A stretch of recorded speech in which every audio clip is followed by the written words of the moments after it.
justiça como equidade, liberdade e igualdade. Rawls deduz, então, que a partir da tomada da posição original são necessárias liberdades iguais para todos. Esse desenvolvimento das relações sociais em Rawls, ideal e abstrato, segue com o estabelecimento da ideia de justiça como equidade, a qual se divide em liberdade e igualdade.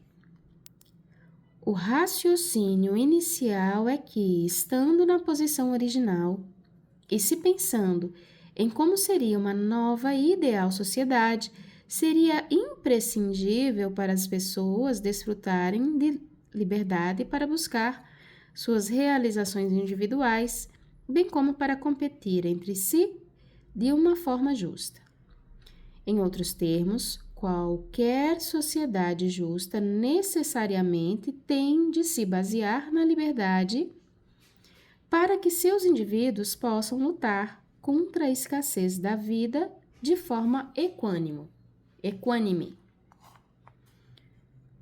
Já a ideia de igualdade em Rawls remete a uma igualdade de oportunidades, ou seja, uma distribuição equitativa dos bens primários da sociedade. O que são esses bens? Para o autor, tais bens são aqueles que conseguem proporcionar aos indivíduos as condições espirituais e materiais necessárias à consecução do projeto de vida de cada indivíduo.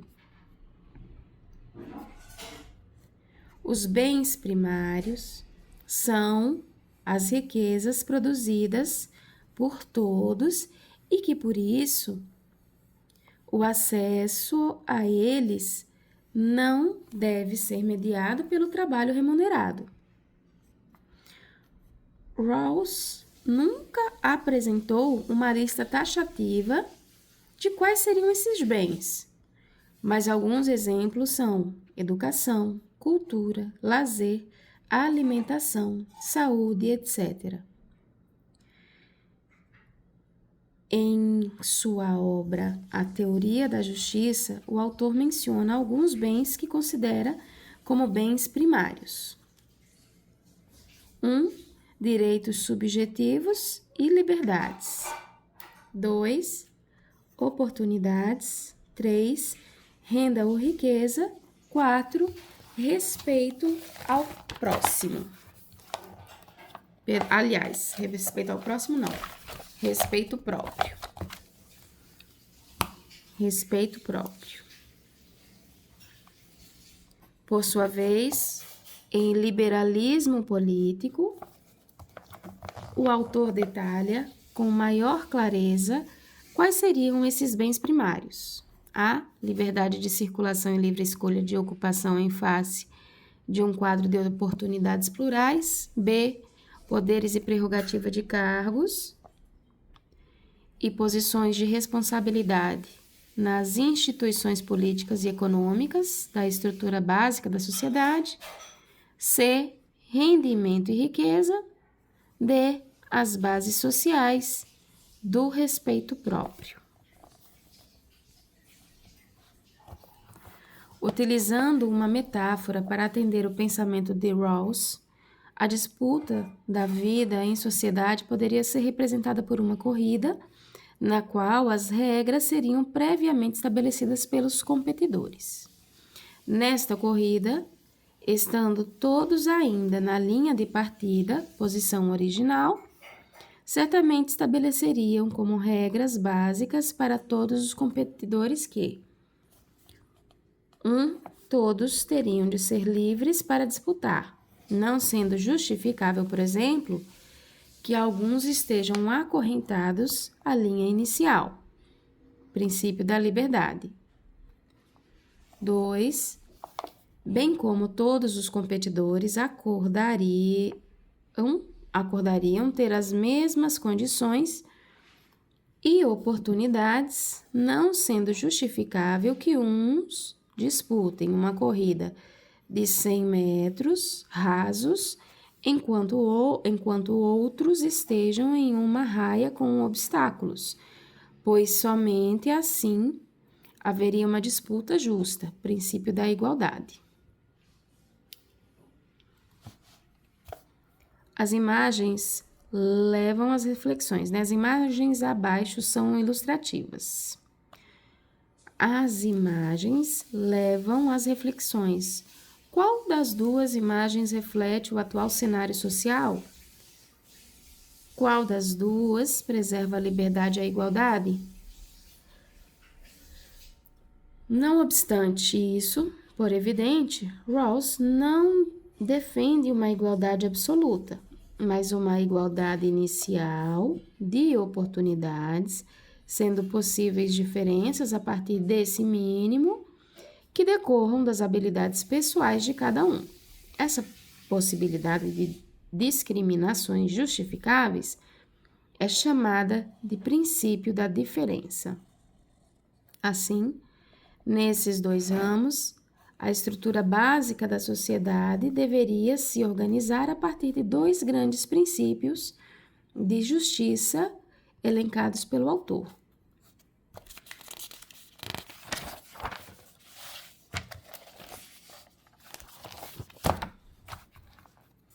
Princípio da liberdade igual ou básica. Cada pessoa tem o mesmo direito irrevogável a um esquema plenamente adequado de liberdades básicas iguais e este direito tem de ser compatível com o mesmo esquema de liberdade para todos. 2. Princípio da diferença. As desigualdades sociais e econômicas devem satisfazer duas condições. Primeiro, devem estar vinculadas a cargos e posições acessíveis a todos em condições iguais e equitativas de oportunidades. Em segundo lugar, tem de beneficiar ao máximo os membros menos favorecidos da sociedade. Assim, a ideia geral da teoria de Rawls é a da necessidade de organização das instituições sociais de modo que tanto a liberdade como a igualdade sejam direitos garantidos a toda a população, independentemente das convicções morais, religiosas, políticas, etc. de cada um. Assim, nas lições de Rawls, pode-se definir a justiça como equidade da seguinte forma: a justiça como equidade parte da ideia de que a sociedade deve ser concebida como um sistema equitativo de cooperação e adota uma concepção de pessoa adequada a essa ideia.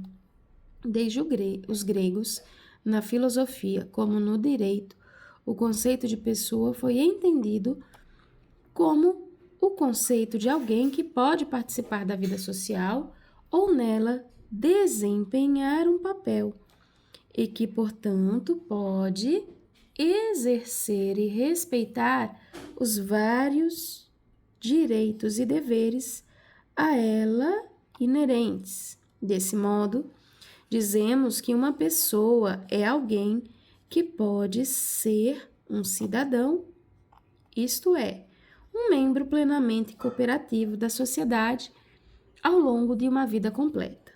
Adiciono a frase ao longo de uma vida completa porque a sociedade é vista como um esquema mais ou menos completo, autossuficiente de cooperação, abrindo espaço em seu interior para todas as necessidades e atividades da vida, do nascimento à morte.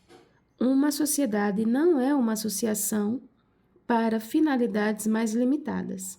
Os cidadãos não se agregam à sociedade voluntariamente, mas nascem nela, onde para nossos fins aqui presumimos que viverão suas vidas. Destarte, o objetivo da justiça como equidade é tentar resolver esta questão a partir do pressuposto básico que considera a sociedade como um sistema equitativo de cooperação social na qual os termos equitativos de cooperação são acordados pelos próprios cidadãos como tais. A igualdade em Rawls, retomando Aristóteles e fundamentando as ações afirmativas dos dias atuais. A noção de justiça como equidade de Rawls, em especial sua igualdade como uma igualdade de oportunidades, relembra fortemente a noção de justiça distributiva de Aristóteles. A teoria da justiça de Rawls revela-se assim como um modelo contemporâneo de justiça distributiva aristotélica. A justiça distributiva de Aristóteles, como se sabe, trabalha a questão de como se deve distribuir a riqueza em sociedade. O autor grego sustenta que a igualdade típica desse tipo de justiça é uma igualdade proporcional, pela qual aqueles que mais necessitam, mais receberão, e aqueles que necessitam menos, receberão menos, na medida de suas necessidades, concretizando assim a igualdade material. A ideia de justiça distributiva parece integrada à igualdade em Rawls, no que tange a uma distribuição equitativa dos bens primários da sociedade. Educação, cultura, lazer, alimentação, saúde, etc.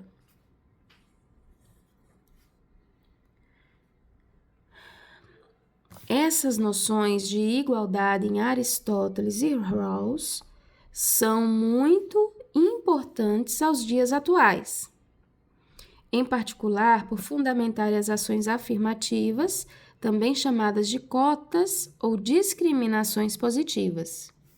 As cotas são mecanismos de justiça distributiva, pois fazem com que pessoas que estão em situação de desigualdade sejam igualadas. A justiça não é simplesmente dar a cada um aquilo que é seu, mas também é fazer com que se rompam as desigualdades dentro da sociedade. Aqui, para uma seleção justa, todo mundo deve fazer o mesmo exame. Por favor, subam naquela árvore. Há aqui uma clara conexão entre as ideias de igualdade enquanto distribuição e véu da ignorância, pois o exercício de alteridade se impõe.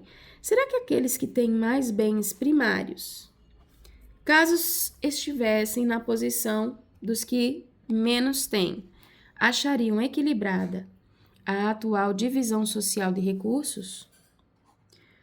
Com base na igualdade de oportunidades e na distribuição equitativa de riquezas, Rawls vai afirmar que é preciso existir mecanismos para que pessoas que se encontram em camadas sociais mais baixas possam ascender socialmente.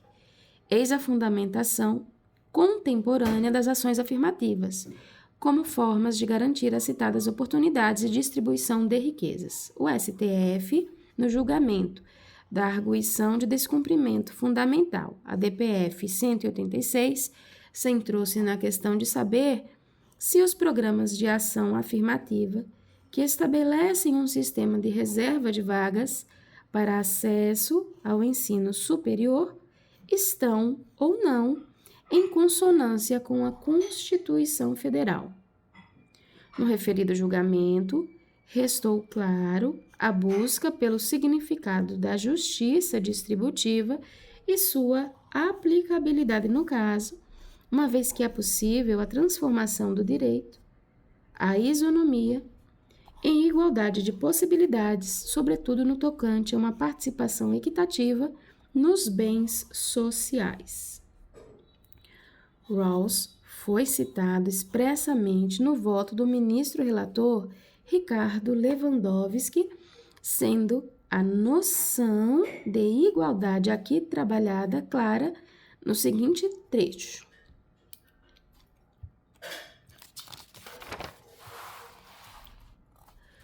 No que interessa ao presente debate, a aplicação do princípio da igualdade sob a ótica de justiça distributiva considera a posição relativa dos grupos sociais entre si, mas convém registrar, ao levar em conta a inelutável realidade da estratificação social, não se restringe a focar a categoria dos brancos, negros e pardos. Ela consiste em uma técnica de distribuição de justiça que, em última análise, objetiva promover a inclusão social de grupos excluídos ou marginalizados, especialmente daqueles que, historicamente, foram compelidos a viver na periferia da sociedade. Em síntese, o argumento da constitucionalidade das ações afirmativas está diretamente relacionado à teoria da justiça de John Rawls e com o conceito aristotélico de justiça distributiva, pois parte da concepção de que a adoção de medidas voltadas ao favorecimento dos mais marginalizados em relação às camadas sociais mais elevadas é necessária para fins de melhor distribuir os bens socialmente relevantes e, num futuro, assegurar condições mais equitativas. Por meio dessas intervenções estatais, procura-se superar as desigualdades, realocando-se os bens e oportunidades existentes na sociedade em benefício da coletividade como um todo. 2.6.34 Overlapping consensos. Consenso sobreposto, o pluralismo razoável. Vou deixar para a próxima sessão.